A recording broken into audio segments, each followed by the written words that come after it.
We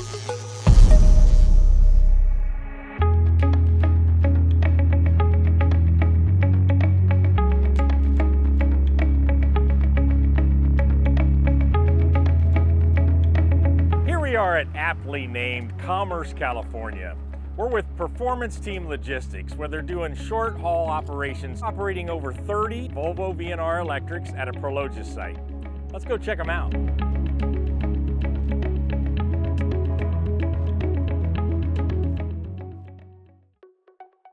Performance Team Logistics is a third-party logistics company. We do transportation, we do distribution, and we have over 50 distribution centers in North America. The trucks that you see behind me, we've got 136 of them on order. We have 38 of them operational today. By the end of the year, we'll have 136 of them.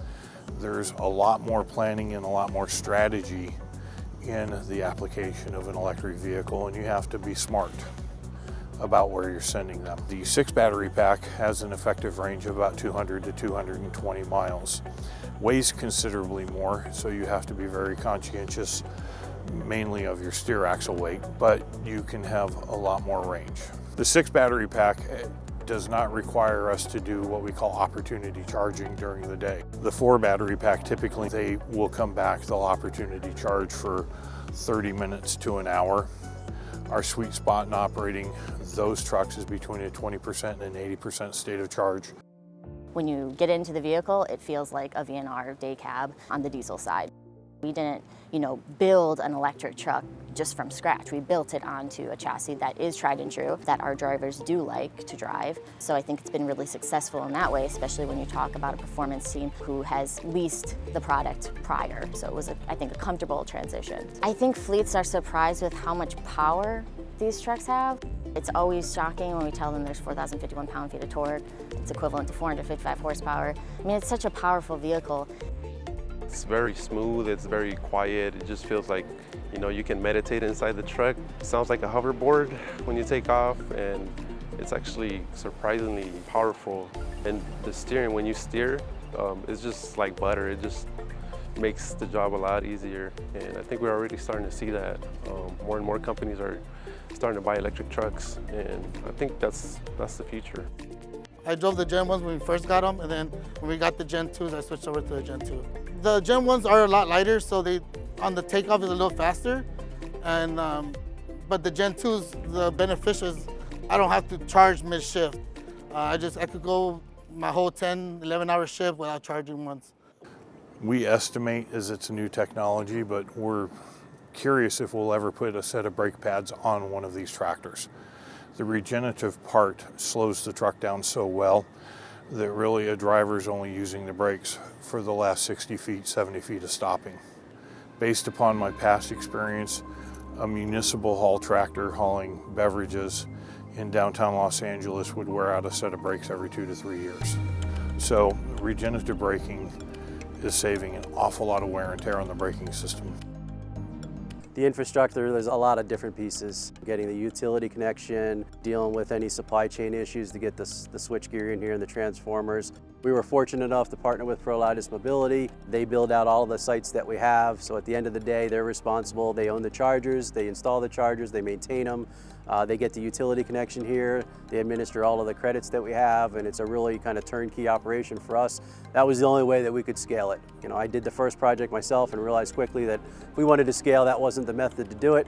So partnering with Prologis Mobility and Volvo from an OEM standpoint has really gotten us to where we're at today. When we first spoke with them, it was, hey, we have vehicles coming and we need infrastructure. The kind folks at Volvo beat everybody's expectations and delivered more trucks faster than anyone had anticipated, right? And we had to meet them with the infrastructure. So when we first started talking, they were pretty far along and said, great, here's our timeline. This is when we need to get the project built. About 9 months later, we had this energized. We had the sister site to it energized, and we were rolling about 40 trucks every single day. That's an outlier. Most of our partners that we've been speaking with are in early stages. Hey, we're thinking about transitioning, or there's a regulatory pressure, or there's an incentive opportunity that we want to leverage.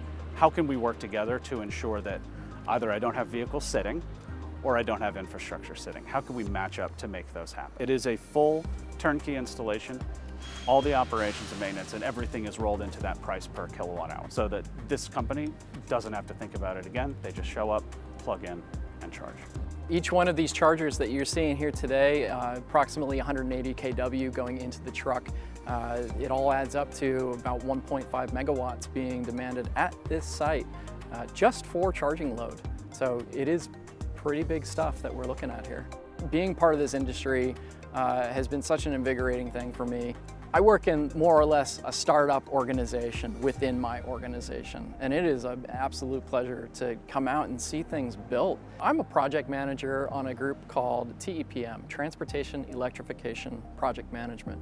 We're over on the poles and wire side of the business, where we are responsible for assessing, evaluating, designing, and then orchestrating the construction of electrification projects like the one that we're standing in today. The utilities are kind of restructuring themselves in such a way that electrification is now kind of a priority for everybody. All of our utilities are now looking at ways that, hey, how can we help customers adopt this new vehicle, getting better tools to do the work in a more nimble fashion. It's rewarding to be able to sunset a career and bring in new technology and watch it evolve and grow. We have a very significant driver shortage. So how do you get more drivers into this industry? How do you get younger drivers into this industry? How do you get younger people in general into this industry? And I think a technology like this is a way to do that. This is the way it's going to go. Battery electric is here to stay. It isn't a here today, gone tomorrow technology. There's hundreds upon hundreds of millions of dollars being invested not only in battery electric vehicles, but charging networks all across Southern California. That's if the utilities can keep up with the pace. It's been exciting. It's a unique industry because everybody's trying to learn together. Even competitors coming together to share information. It's really pretty cool to see. We share our numbers with anybody that would ask. We can talk about kilowatt per hour, the amount of regenerative braking that's generated in the battery. We'll share that information with anybody that really wants to know, because it's the responsible thing to do. Some fleet owners really are apprehensive about this technology, and we would like to help them make that decision.